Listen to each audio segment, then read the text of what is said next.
ধান্দা গো, মসজিদের ক্যাশিয়ার 2 বছরে ধনী হয়ে যায়, আমি কি বেশি বলে ফেললাম? এরকম ক্যাশিয়ার দেশে নেই। সুদ খায়, ঘুষ খায়, বাকি চরিত্রের কথা নয় বললাম। ইমাম সাহেব জমার দিন যদি সুদের কুফল বলে ওর গায়ে লাগে, পরের সপ্তাহে বাদ দিয়ে দেয় মানুষ। আমি কুষ্টিয়ার প্রথমে যেখানে নামাজ পড়াতাম বড় বাজারে, মসজিদের সভাপতি আর ক্যাশিয়ার 2 জন মিলে ডিশের ব্যবসা করে। ডিশের ব্যবসা তো 100% হালাল। বলার পরে বললাম, আপনাদের হয় এই দায়িত্ব বাদ দেওয়া লাগবে, না ওই ব্যবসা বাদ দেওয়া লাগবে। আমারে বলছে, পিসকে হুজুর বেশি বোঝো। কি বলবো বলে, এটা কোন কথার কোন জবাব? আমি ওদের বাঁচার জন্য বললাম, কারণ আপনি যদি জোর করে দায়িত্ব নিয়ে থাকেন, আপনার কিন্তু কবিরা গুনাহ হবে। ইন্নামা ইয়ামুরু মাসাজিদাল্লাহি মান আমানা বিল্লাহি ওয়াল ইয়াউমিল আখির ওয়া আকামাস সালাতা ওয়া আতাজ যাকাতা ওয়া লাম ইয়াখশা ইল্লাল্লাহ। সূরা তাওবার ভেতরে 18 নম্বর আয়াতে আল্লাহ জানিয়েছেন, হে নবী, আমার ঘর মসজিদ এর দায়িত্বে থাকবে তো তারা যাদের ভেতরে 5টা গুণ আছে। কয়টা?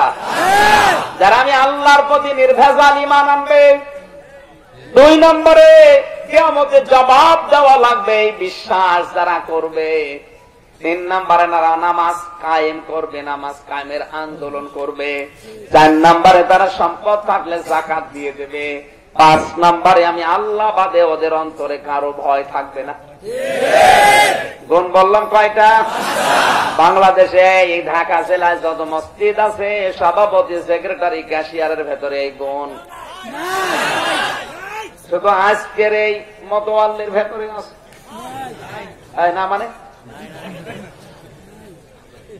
না আছে ভাই। আপনি ওরকম কথা বলবেন না। আলহাজ আবুল হোসেন ব্যাপারী অবশ্যই আছে। আল্লাহকে বিশ্বাস না করলে হজ করে এসেছে, কিয়ামতে জবাব দেওয়া লাগবে এই বিশ্বাসও আছে। নামাজ কায়েমের আন্দোলন করে কিনা জানি না, করে। শুধু নামাজ কায়েম মানে কি অনেকে আমরা কিন্তু বুঝি না। নামাজ কায়েম আর নামাজ পড়া কিন্তু এক না। আর যারা নামাজ পড়ছেন, নামাজ পড়লে আপনার দায়িত্ব শেষ হয়ে যায় না। আকামা সালাতা, আকামা শব্দের শাব্দিক অর্থ দাঁড় করানো, দাঁড়। নামাজ যারা পড়বে, নামাজের যে বিষয়গুলো পড়ে ওখান থেকে তেলাওয়াতকৃত বিষয়ের শিক্ষা নিয়ে পরিবার, সমাজ, রাষ্ট্রে, দুনিয়ায় সেট করে মানুষকে দেখাবে যে এগুলো, এর নাম নামাজ। এর নাম কি? এটা যদি করে আলহামদুলিল্লাহ। 4 নম্বরের সম্পদ যদি ওনার থাকে, উনি যাকাত দিয়ে দেবে। আজ আমরা অনেকে সম্পদকে যাকাতের কথা বললে জরিমানা মনে করে। কথা বলেন, আলাম ইয়াখশা ইল্লাল্লাহ, আর আল্লাহ বাদে ওনার অন্তরে আর কারো ভয় থাকবে না। এই 5টা গুণ যাদের নেই, ওরা যদি জোর করে দায়িত্ব নেয়, রাজনৈতিক প্রভাব খাটিয়ে,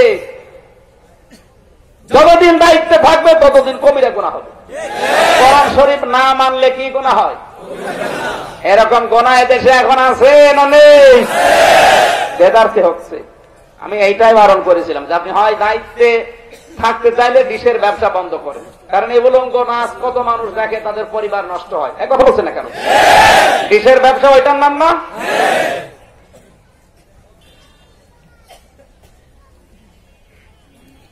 আমার ভাইরা, ক্ষমতা পাওয়ার জন্য যারা আন্দোলন করে, ক্ষমতা পাওয়ার জন্য অবৈধভাবে যারা চেষ্টা চালায়, সম্ভব না, আপনি পারবেন না। কারণ ক্ষমতা দিলে আপনি যেটা চাচ্ছেন যে আমার সম্মান বেড়ে যাবে, না, সম্মান এটা আমার আল্লাহ দেবে। কে? ক্ষমতায় না দিয়ে অনেক মানুষের সম্মান পৃথিবীর মানুষের কাছে আছে। হয়তো সামনাসামনি রাজনৈতিক প্রতিহিংসার কারণে দেখতে পারে না, কিন্তু তার অন্তরের ভেতরে মেনে নেয় না, না এই লোকটা আসলে খারাপ না। বেশি বললাম? তখন মানুষ দেশে নেই। এটা তৈরি করেন সরাসরি আমার আল্লাহ। ইন্নাল্লাযীনা আমানু ওয়া আমিলুস সালিহাতি সায়াজআলু লাহুমুর রাহমানু ওয়াদ্দা। আল্লাহ তাআলা বলেন, যারা ঈমান আনে আর ঈমানের দাবি অনুযায়ী যারা ভালো কাজের আঞ্জাম দেয়, যত সৃষ্টি আছে অতি শীঘ্রই সৃষ্টি জগতের ভেতরে তার প্রতি আমি আল্লাহ তার ভালোবাসা তৈরি করে দেব। আপনি হয়তো এমনিতে রাজনৈতিক কারণে দেখতে পারবেন না, কিন্তু আড়ালে বসে বসে বলবেন, না এই লোকটা আসলে খারাপ না। এরকম লোক দেশে নেই।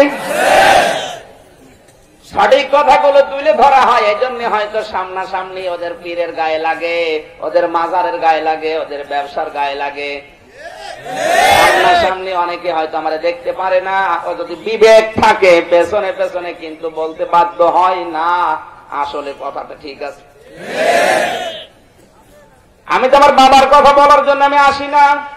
আমার কি দরকার কোরআনের আয়াতের সঠিক তাফসীর করা? আমি ওই আয়াত পড়তাম, আমি ও ব্যাখ্যা বানিয়ে বানিয়ে বলতে পারতাম। আমি তাবারকার ব্যাখ্যা আপনাকে অন্তরে ভয় ঢোকাতে পারতাম না, বিয়াদিহিল মুলকের ব্যাখ্যাও বলতাম না, কিন্তু বলতে আমার বাধ্য হওয়া লাগছে।